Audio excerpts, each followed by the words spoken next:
Hey everybody, it's Kelby with Fire Through Fog. I wanted to take the time to thank you personally for giving us your time to listen to these episodes and supporting us. And if you want to support us any other way, you can go to our Facebook group, facebook.com/groups/Fire Through Fog, where there's some other posts and all the episodes get posted there. So if you want to help out, spread this as far and as wide as possible, it would be greatly appreciated. Again, thank you for listening to our episodes, and I hope you enjoyed today's.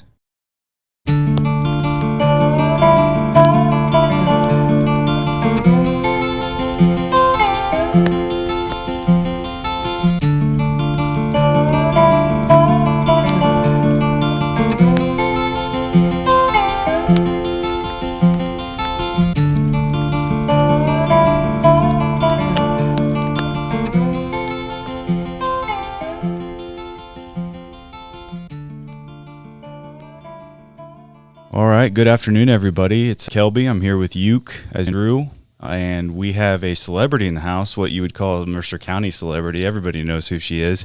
It's Karri Gray. How you doing, Karri? I'm doing great. How are you guys doing? Good. We're doing good. Yes, you are. I feel like everybody in Salina knows you. And it's very how scary. Big is your area? Actually, I would say a very large percent of my business is just Salina. Okay. We have 10 other agents, and they cover different areas, but Salina's always been kind of my bread and butter, and I just stay in my backyard and stay in my own lane and do my own thing. So you were with Century 21 for how long? I was with Century 21 for 24 years. Wow. Yeah. And then you now just recently, how long's it been? July 1st of last year, so wow, we're creeping up on a year here. That went fast. That's awesome. Congrats it really does. to you. Thank you. That's awesome. Thank you. It was cool to see you go off on your own kind of thing. So scariest thing I've had to do as an adult, but it was time to be brave and just see what I could do. Definitely, and we see the signs everywhere. Yeah, I feel like it's exploded. Yeah. You know, I've only been here for 7 years. And where did I see a sign? We saw a sign going on one of our business trips. It was not even in Salina. Was it Spencerville? No, maybe? was it Lima? Lima? Cartersville. It was. Cartersville. Yeah. Okay. So we're growing. That's awesome. But all those experience and all those years you've had before, that just made it easy, kind of. It did. It was an easy choice. I probably should have made years ago. For all you youngsters out there, just don't delay. Just be brave just do it. Yep, just jump. Just don't overthink it. Yeah. So. Okay. Well, is there anything else you want to add to it or shout out to anybody? Or all right. Well, we'll just jump right in it. So I kind of explained what Fire Through Fog was before this. Just being that having that internal fire in yourself through a foggy time in your life, and you have a pretty crazy story that I never even knew about that you kind of shared and wanted to share. So we're excited. So if you just want to go off and take off with it, then we'd be honored to listen. Okay.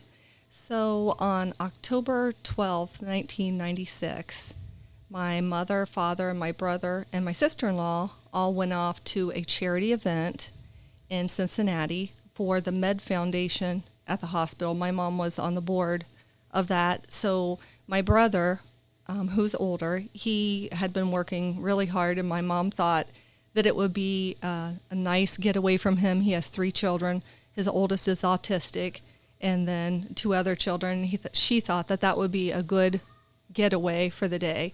And so they went to Kings Island, and they ended up picking up cigarette butts all day. That was their chore. Mm. And so they were on the way home, and they met a lady named Liz Homan, who was a school teacher from Coldwater, and she needed a ride home. So my mom made fast friends with everybody, and my dad was super easy to get along with, and she just asked if she could have a ride back to Coldwater. Well, my mom and dad, they didn't miss a restaurant. My dad owned the Orchard Tree. He started that in Salina, and so they loved to stop at restaurants, but my youngest sister, was pregnant for her son Grant. And my mom got to go in the delivery room to film the birth of this grandchild. She missed the first one, and they said that she could go in for the second one. So she was super excited. And so they were heading home because my sister was to give birth any day. And that's really before cell phones were, everybody had those. So she had called the landline, didn't get her. So I'm sure in my mom's mind she was thinking, I'm missing the big day. So they were coming home, and a younger man, I think he was 21 or 22 at the time, was late for a bachelor party and passed him on the road, and it was a hill going up, and then collided with my parents. My brother was killed instantly. My mom, ironically, had just taken off her seatbelt like 2 minutes before that because she was almost home. They were on 274 in New Bremen. And so she had just taken off her seatbelt to be able to turn towards Liz because they had formed a friendship. My sister-in-law was in the back seat. So anyway, unfortunately for everybody, they collided with my parents, and my brother was killed instantly. My mom, Liz, was killed instantly, and my dad survived, and they had to get the jaws of life out, and it took a couple, 2-3 hours to get him out. Wow. So the hospital called me and said, hey, your sister-in-law's here because she survived. She was all the way in the back seat without a seatbelt on, was thrown, and she survived. So they called me from the hospital, and they said, I think you know, your sister-in-law's here, and you're her emergency contact. And I was like, that's weird. You know, that's just really strange. And then I hung up, and I was just like, this is so bizarre. And my husband's like, hey, remember, they were with your mom and dad today in Cincinnati. And so then I called back to the hospital, and I said, should I be there? And the nurse said, I think that would be a great idea. I'm like, oh my goodness sakes, you know, just all your mind starts running. And my sister Kendra lived next door to me at the time. So my husband said, well, I'll go with you. And I'm like, we all have kids, lots of kids. We had 3, she had 3, and they lived directly next door. I said, I'll go get Kendra because, you know, that's her parents, should something, and nobody has said anything's wrong. So I opened up the door to my house to go to get Kendra, and it was one of the strangest experiences of my life. I opened up the door, and I could just feel like it was very strange, just a spirit leaving me. And I thought, oh my God. And I tried to walk across the yard from my yard to her yard, which was right next door, and I couldn't. Like, everything was shaking. I had to pick up my legs one at a time to move them across the yard. And I went to Kendra's door, and I was crying, and I said, we've got to go to the hospital. She said, what for? And I told her, I said, they're gone. I know they're gone. And she said, no, that's crazy. That can't be. That cannot be the truth. And we got in the car, and I was driving, and I was telling her the whole time. My mom was one of the few, because she was a realtor. She actually started Century 21. She had one of those big cell phones. And I'm like, oh no, there's no way that she wouldn't call. I'm positive of that fact. And by the time we got to St. Mary's Hospital, I had convinced Kendra that they were gone. Wow. So prepare, basically. We knew. Yeah. We held hands going in. We went in. There was a lady crying in the foyer, and that ended up being the person who hit mom and dad. Was their girlfriend. She said my boyfriend was in a really bad accident. And so they took us in to see my sister-in-law, and she couldn't really remember what happened. She had broke her femur. She had brain damage. It was pretty bad. And so then they pulled us into a room, and a sheriff came and got us and told us that my brother and my mom had passed away, and Liz Holman had passed away, but my dad had been care flighted. And then about an hour later, they came in and said that he had passed away too. Wow. So devastating. I'd say. And it's interesting to me because as you move on in this life, you look at people that are very close to their parents. And then some of them aren't so close to them. I was blessed to be very close to my parents. I work with them. I knew them. It wasn't just like a holidays where you pop in for 2 hours. I knew my parents. Yeah. Every day I saw them. So It was quite devastating. Yeah, to be cut short like that. Yeah, and that's exactly what I felt like that night. I remember thinking, I was robbed. That's exactly how I feel.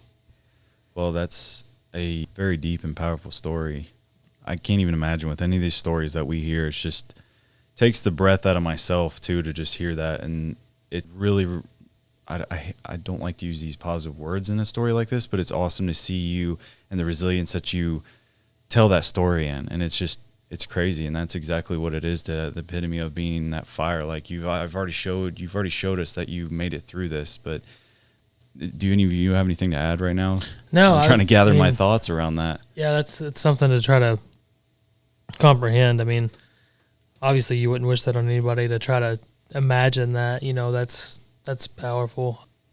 So how old were you at the time when I it was happened? 32, and so my brother was 34, and then so that made me the oldest of the family, and so I had 3 younger sisters, and so, what really made there's just so many things about like that night. Like I told you, I felt like I was robbed, but I remember thinking, I'm not going to make this through unless I get some help from, send me an angel. And it's interesting because there are earthly angels. I truly believe that. Absolutely. And they surrounded, I feel like the whole community just. Yeah. Starting to learn that too, hearing these stories. Loves you through people life. just swarm to you, and it's awesome.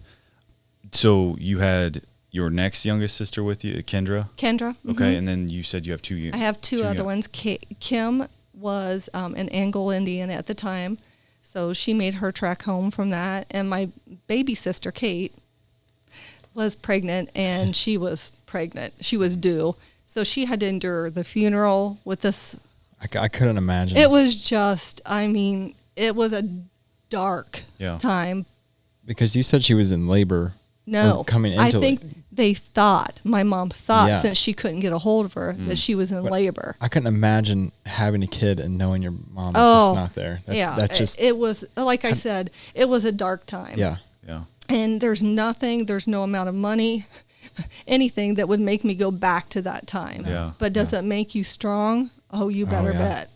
Like in my life, as I move along now and I see things that happen, and I see, some people just crumble if something happens, and I think, that is not an issue. That is not an issue. Yeah. There are people with cancer. There are people who are lost their children. This is the tiny things. And that's what's, I just put a video out the other day. I don't know if you've seen it, just talking about if this movement has helped someone, it's already helped me. Yeah. Because I'm sitting here, I'm feeling sorry for myself, kind of like the stuff you're talking about, these minor little things. It's nothing. And I'm sitting here reminding myself, now I have another story to remind myself of it's in me now. Your story is in me. Now I can be like, wow, what do I have something to, but you also have to remember that this October, it'll be 25 years. Yeah. So for a good 10 years, it was. Yeah, that was my next question to see. It was about rough. how long. The interesting part is, as I'm sitting here talking about all this, is just that certain things are coming up.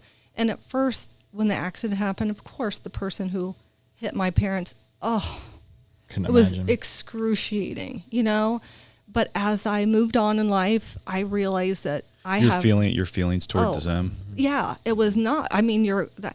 You were robbed of your most precious possession, As your parents are the people who are going to love you no matter what. Mm-hmm. They're your safety net, and you're the trapeze artist. Now I have no net. I'm on my own. Yeah. And I remember that was the hardest part, and one of the hardest. I don't think the hardest, but I knew as a Christian, I had to forgive him. Mm-hmm. And I knew that he had to be hurting too. Nobody would choose to do that to anybody. 4 people died that night. Ironically, he survived and my sister-in-law survived. Yeah. So nobody would choose to do that. Yeah. Have you talked to them at all since? Actually, we did talk to them. I don't know. And maybe a couple years after the accident. And I'd heard that he was just really hurting. I'm sure. Really hurting. And so we set up a meeting, and, it was, I think the only question that he asked is, he asked how the kids were, because, that's just a really tough thing. He said I was incredibly close to my grandparents, and I just feel, that was taken away. Mm-hmm. So. What about your sister-in-law? My sister-in-law survived. How is she? How long has it been for her? Is it? So 25 years. It will be in October. And had to be incredibly difficult. She had an autistic son, like we talked about. Right. And he's a big boy, he's a tall boy, and to the point where it was really tough. And he got into, before the accident, my mom was trying to get him to this place called the Sunshine Home. And it was for autistic children. And it's the Taj Mahal. They take such good care of them. And there was a waiting list, like years and years. I can't remember the exact, but lots. And so when he passed away shortly after that, the Sunshine Home called, So I feel like that was some divine intervention too, because that would have been incredibly hard for my sister-in-law to go through all that, and he was a lot to care for. So. Right. And that's another thing, like we brought up in the last podcast, of how her house got burnt down. But what came out of it is that she got a new house where she could foster kids and then soon adopt them. Pretty cool. Yeah. It's I've heard, like, have you guys ever heard beauty for ashes? yes. And there's a lot of ashes in a lot of these stories, but beautiful things do come out of them. It does teach you to be resilient. It does teach you to lean on other people when things are tough. It does solidify your faith. I remember when all this happened, I'm a terrible sleeper, and I was triple terrible sleeper at that time. So I would go down in our basement and I would journal till wee hours in the morning. And I found my journal about last year, and I got it back out and I read it. And Wow. I told my husband, I said, do you know what I'm most proud of any accomplishment in my life, or whatever you want to say, is I never lost my faith. I never, ever lost my faith. That's awesome. And So your sister-in-law, did she ever have any, I mean, I'm sure it came out saying that she wished, like, how come I didn't go well, too? she had, at the beginning, she had survivor guilt, which is really, it's a definite real, like, yeah. why? She didn't have her seatbelt on either. And I always think, she had 3 kids to take care of. Her mission was just not complete. Wow. You just have to have faith. And I think a lot of times, especially way back in the beginning, I remember even just like talking to God and saying, I'm going to agree to disagree. I don't like what's happened to me, but when I hit the pearly gates, you're going to tell me why, because there is a reason why. There has to be a reason why. Yeah. She was strong enough to take care of those kids alone. Well, yeah, and she remarried. Right. So, but yeah, and it had to be very difficult. Wow. Yeah. Sorry Go for ahead. like the people listening, and this happens, people die and parents, pass. I've been wondering this, do you ever get back to 100%? Oh, that's a good question. I don't think I'm ever going to be that girl again, Right. but I feel like I'm probably a stronger version. I feel like I've always been a very compassionate soul. It's just intensified. It's funny because I was really close to my mom, and I love watching mothers and daughters. And at the same time, I hate watching mothers and daughters. It's like, and then sometimes, you see people who maybe don't treat their parents the best, and it's like Right. heartbreaking. Yeah. Do I ever get back to 100% of that? No. Right. But I hope that I'm better in some other areas. I hope so. I hope think so. you are. Good. Thank you. Thanks for thinking that. Yeah, going back, you mentioned the the parents kind of being safety net, you being the trapeze artist. Did you feel like you had to take over that safety net for your siblings in a way? A little bit. And the funny thing is, or the ironic thing is, I think we kind of filled the gaps for each other. It was interesting, not only because together, like as for me, but also my kids, my sisters came in and loved them through it. It was, I'm sure, very tragic for them as well. Yeah. But so yes, in some ways, I hope that they say so too. But I do feel like they were my moms. But then there's so many people, like Mother's Day just passed. There's so many people that have been my fill-ins. It's so cool to see that, even though my mom isn't here, there's so many wonderful people out there that have loved me through it. And I'm sure that my mom is so happy. I would think if it was me and looking down, I think, thank you. So. Yeah. So how was it for your kids and your husband? Okay. How was it with them through the process? Garrett, it was interesting. So first of all, my mom had just had her 55th birthday. My dad had just had his 56th, like a week before. Both of them had just turned, so they were young. I'm 56 now, which is, can't believe I've outlived my parents. My boys at the time, Garrett was just going to be 10. Nick would have been turning 8 in November, and Zach just had his 5th birthday. I don't know that their awareness, I think it was probably, of all the kids, maybe harder on my youngest one. And I think that might be the case because he wasn't in school yet. So he got a first row seat of what grief looks like. Yeah. Yeah. Which to this day, he's such a compassionate, kind soul, So I think it couldn't have been easy, but I don't know that I don't know when they're that little if they really comprehend what is actually going on. Yeah. And what they've lost. And your husband, what's his name? Jim. Jim. How was it for him? Well, it had to be difficult. My dad and mom had my uncle as the executor, and my uncle was in Georgia, and he's like, I can't keep coming back here. My mom and dad had restaurants, real estate, rental properties. They were not prepared to leave this earth at 55 and 56 years old. Mm-hmm. So Jim jumped in and did the executor thing. Wow. So I will always be grateful that he took that, because Murph Kanapke said to this day that was the hardest case he ever closed.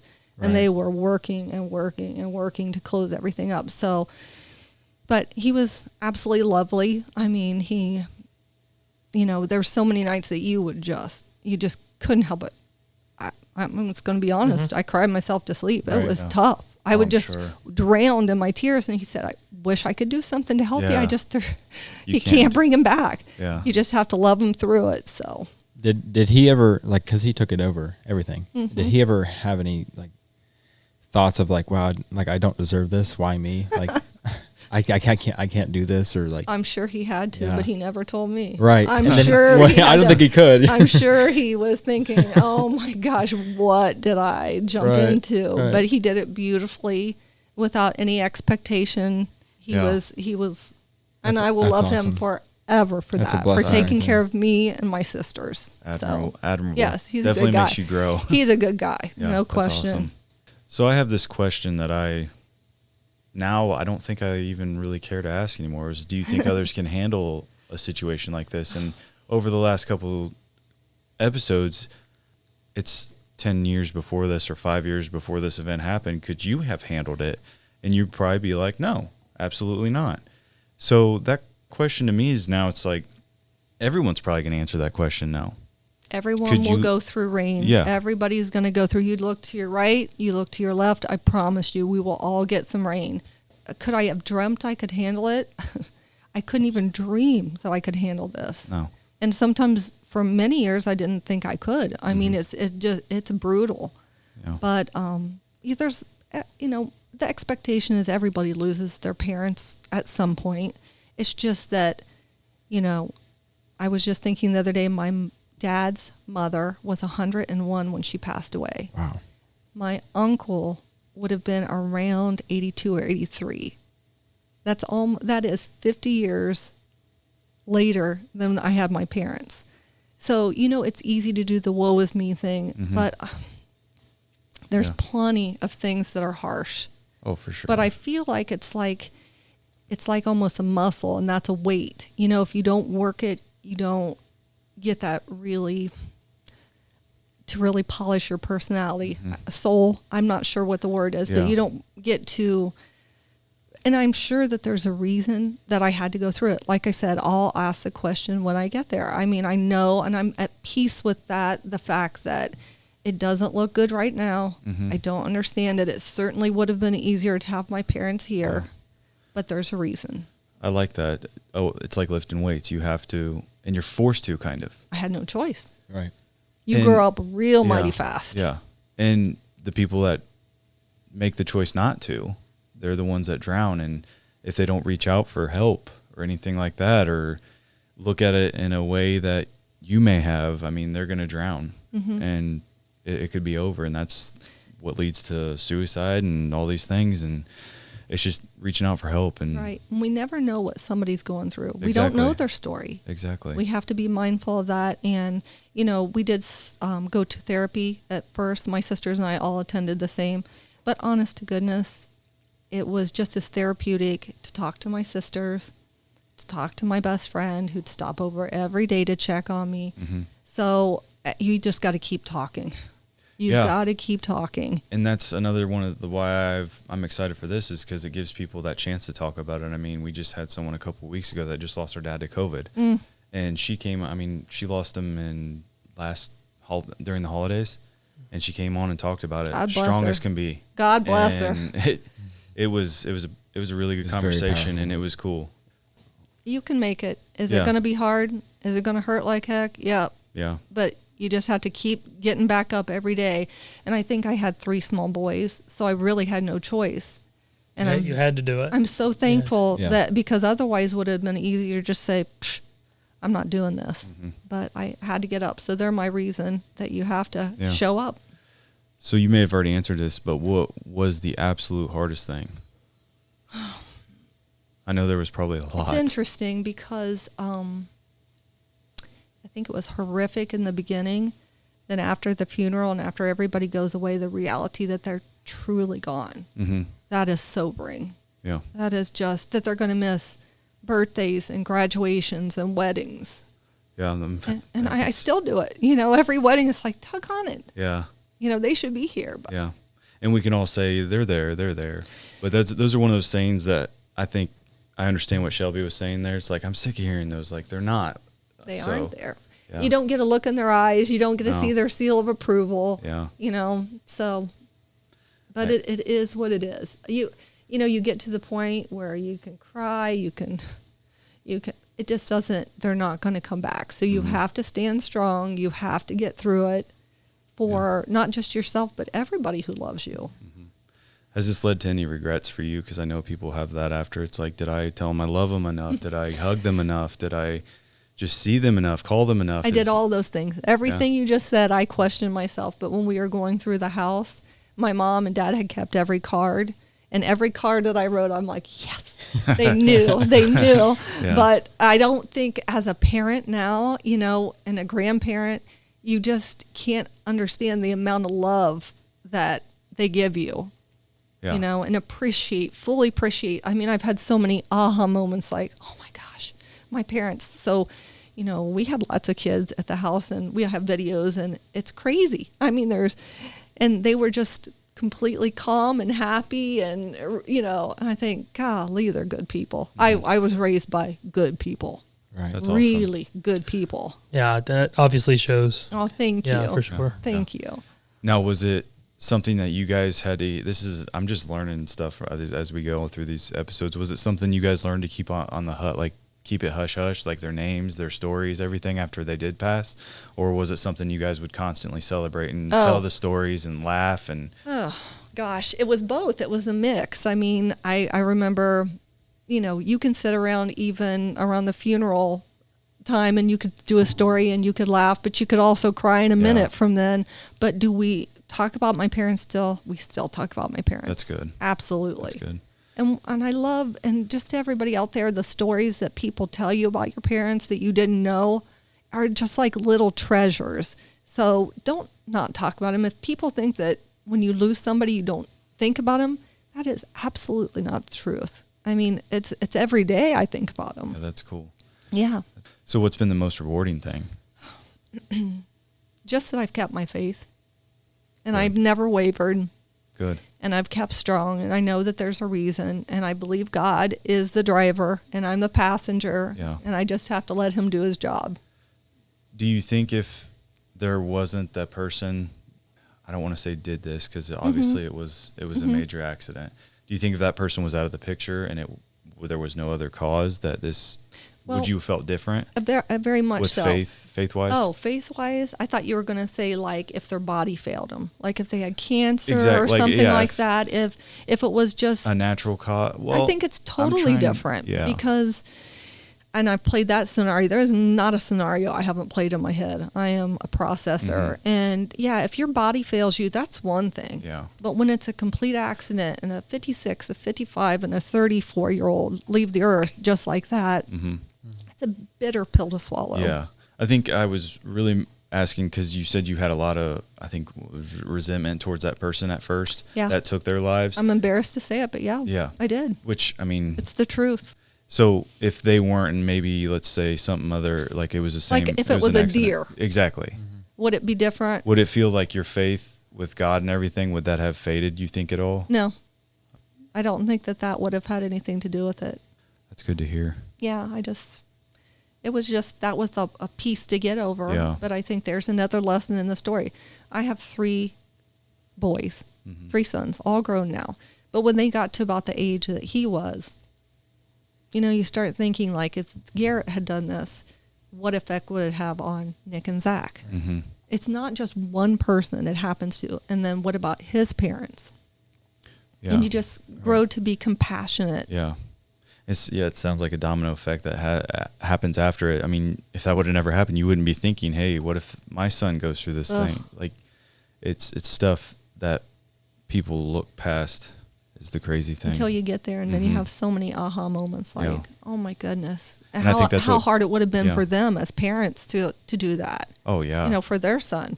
We all have, well, you don't, but you guys have kids. Yeah. And you know how much you love them, and that had to be excruciating for them to go through. Oh, yeah. I mean, there's moments, I don't know if you know the whole Greg and Jonas thing. Back when I was in school, they passed away on the lake. They drowned. Oh, yes. I mean, there's moments where I've went out by the lake and I'm like, man, I have my kids. It brings me back to that. So it's crazy how those, I don't know if you call them scars or just kind of subconscious Events. thoughts come up. So, yeah. That I think about them a lot too. Yeah. And what that family had to endure. Oh, yeah. Like I said, none of us get out of here without some scars. None of us.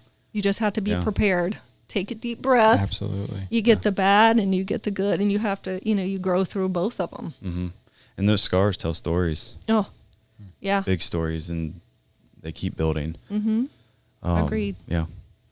Being the oldest out of all your siblings and then having your kids, did it add more weight to you just knowing that your siblings are like, okay, now we don't have anyone to look up to or ask questions, or, did you feel like you had to take the role to be that person for them? Or I feel like, and I hope my sister would say this too, I've always been kind of the mama. Even when I was little, I was born to be a mama. That's all I really ever wanted to be. I really don't want to be anything else. I just wanted to be somebody's mom.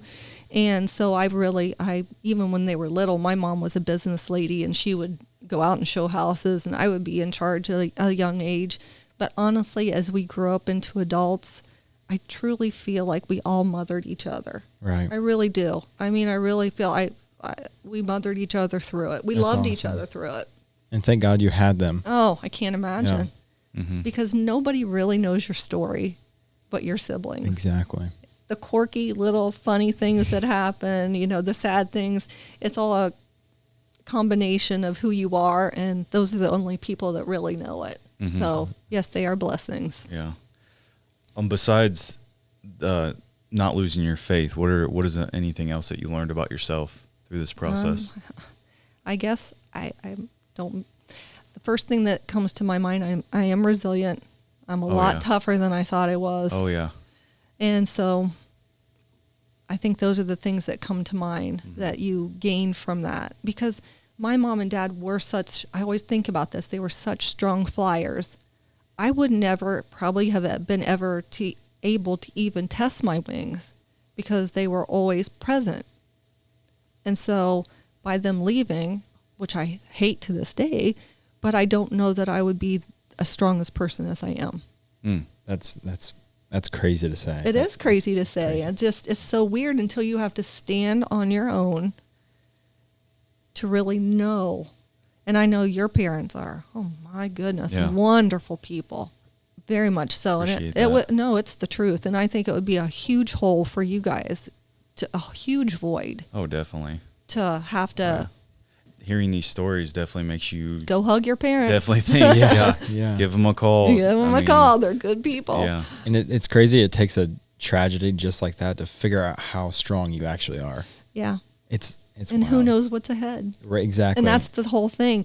Just because I went through that doesn't mean there's not some rain up ahead. And it is a little bit scary, I'll be honest, because that was terrifying. And that was heartbreaking, and all the adjectives you can have. Right. And I would love to say that I'm immune from anything going forward, but I'm not. Yeah. No one is. Yeah, none of us are. None of us are. But I think it'll allow you to get through times a lot easier. Maybe because the first big hill is over.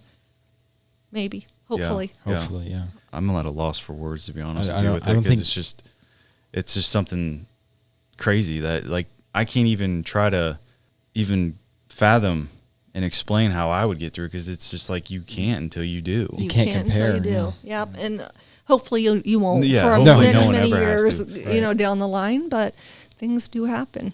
Things happen. We just And have if to it stay does, we have your story to help us through. And that's exactly why we're here, because we have all these stories. We can maybe helpfully prepare someone if they ever have to experience something like this, knowing that we have Karri right here that got through this. You did it. Your family got through this. So yeah, because it's definitely not just me, but my sisters obviously took a really a heavy toll too. But even younger than me, because Kendra was 30, Kim was 28, Kate was 26.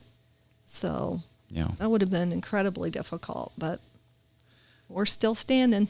That's awesome. Glad you are. And all our husbands stood by us. Bless their hearts. We're all still married to the same people. So that's awesome. That's great. Yeah. What have you learned about others? I mean, because you said they swarmed and everything. What specifically about that stuck out to you? I mean, just the fact that, and still there. Do you guys know who Deb Tangeman is? I know Debbie. Tangeman. Yeah, he was an eye doctor. Well, they were in sorority with my mom and dad. Every single time I see her, she comes up and she always says, "I'm giving your mom a hug. I just got one 2 nights ago." I probably had hundreds and hundreds of hugs from Deb Tangeman. It's just that I love our community. Mm-hmm. Yeah. I love our little town.